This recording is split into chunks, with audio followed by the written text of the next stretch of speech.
او بل اډینګ اند منیجینګ پروډکټس. موږ تاسو چې کله دغه ټول کارونه تر سره کړل پوه شولو، اوس باید پروډکټ موږ تاسو منیج کړو یا لیست کړو په خپل سٹور باندې. اټ پروډکټ ټایټل ډسکرپشن اس کیو پرایس ان ایمیجز، یعنی هدف دا دی چې موږ تاسو باید ډیر بهترین اس یو فرندلی پروډکټ ټایټل باید ولیکو، ډسکرپشنز باید ولیکو چې په هغې کې ډیر مهم معلومات موجود وي او مناسب قیمتونه باید ورکړو. ایمیجز او ویډیوز دا هم باید د پروډکټ مطابق وي او ډیر زیات اټراکټیو وي، جالب وي. ارګنایز ویا کلیکشنز، موږ تاسو دغه خپل پروډکټ باید په سټور کې ډیر منظم واچو، لکه موږ تاسو فزیکي سټور کې چې پروډکټ کوم نظم سره ږدو ترڅو د مشتریانو د توجه وړ وګرځي، همداسې په شاپیفای سټور آنلاین سټور کې هم همدغسې دا چې باید موږ تاسو چې کله پروډکټ لیست کوو نو ډیر منظم ډول هر کټګوري هر پروډکټ په خپله کټګوري کې واچو، ځای پر ځای کړو. مثلا که چېرته مینز شوز دي، دا په خپل مین شوز کې باید دغه کټګوري کې واچو، نه دا چې مین شوز د ویمن کلوتس په کټګوري کې یا نورو برخو کې اچوو، دا بهترین نه راځي. منیج انوینټري ان ویریانټس، که چېرته زموږ تاسو پروډکټس مختلف وریشنز ولري، سایز، کالرز، نور مختلف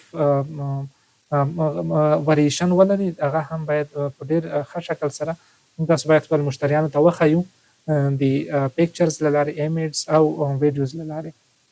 یوز بل اپلوډ بیا سی ایس وي، نو دا انشاءالله زه تاسو ته عملي هم ښایم چې موږ تاسو څه ډول زیات پروډکټ په یو ځای کولی شو اپلوډ یې کړو خپل سټور ته.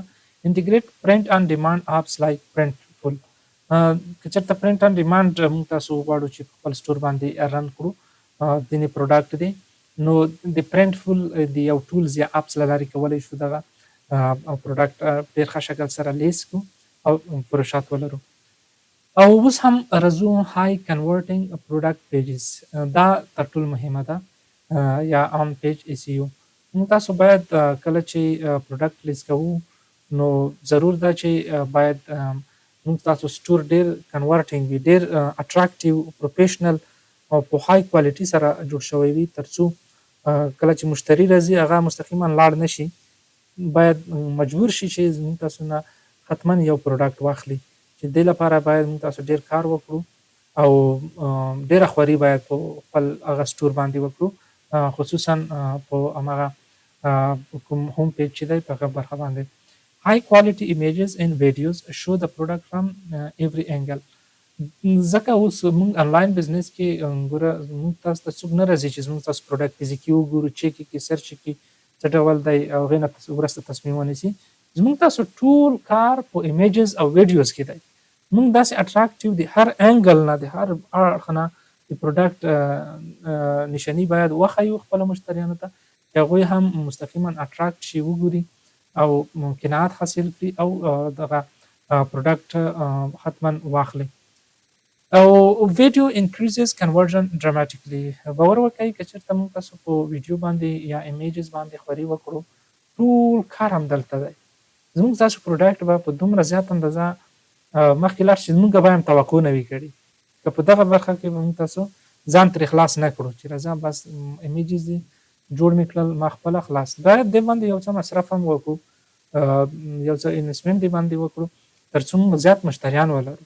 نو ویډیو او ایمیجز باندې هیڅ کله موږ تاسو سختي نه کوو، بلکې ډېر ښه به یې جوړوو. او که دا برخه زموږ تاسو کامیابه شوله، زموږ تاسو ټول جورني آنلاین بزنس دا کامیاب دی. کمپیلینګ ټایټل کلیر ان کیورډ، او کله چې موږ تاسو ګوره یو ټایټل لیکو، ډسکرپشن لیکو، بولټ پوینټس لیکو، دا باید کیورډ باندې باید ډېر زیات ریچ وي، یعنې زیات کیورډز پکې استفاده شوي وي، خو ان نیچرلی هم نه، فقط کیورډ مې استفاده کړی، کیورډ او نور کوم مفهوم یا هغه نه افاده کوي، بلکې په داسې نیچرلی شکل سره باید ځای پر ځای کړو چې هم دغه د پروډکټ اصلیت وښایي، هغه د پروډکټ کوم اهمیت چې د هغه بیان کړي، امپورټنس بیان کړي، او د هغې سره په څنګ کې کیورډ هم پکې موجود وي. دلته یو مثال دی، فرض مثال د ارګنامک بیمبو آفیس چیر، مثلا دلته وګورئ، یعنی موږ تاسو هر څه په ډېر واضح شکل هم د دغه پروډکټ اهمیت او همچنان د دې سره په څنګ کې دغه پروډکټ چې کوم ډول پروډکټ دی دغه هم ډېر په واضح شکل سره انتقال کړی دی.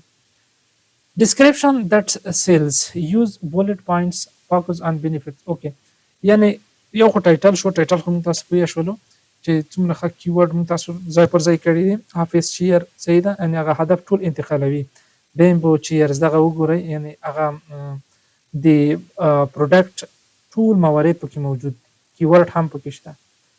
او بله مهمه خبره دا ده چې ډسکرپشن دویمه یا بولټ پوینټ چې موږ تاسو لیکو د خپل پروډکټ لپاره، دا هم تر ټولو مهمه موضوع ده چې باید په نظر کې ونیسو. موږ تاسو چې کله ډسکرپشن لیکو نیچرلی ونه لیکو دا دغسې پروډکټ دی مثلا داسې کار کوي او دغه، بلکې بینیفیټس باندې باید ډېر تمرکز ولرو.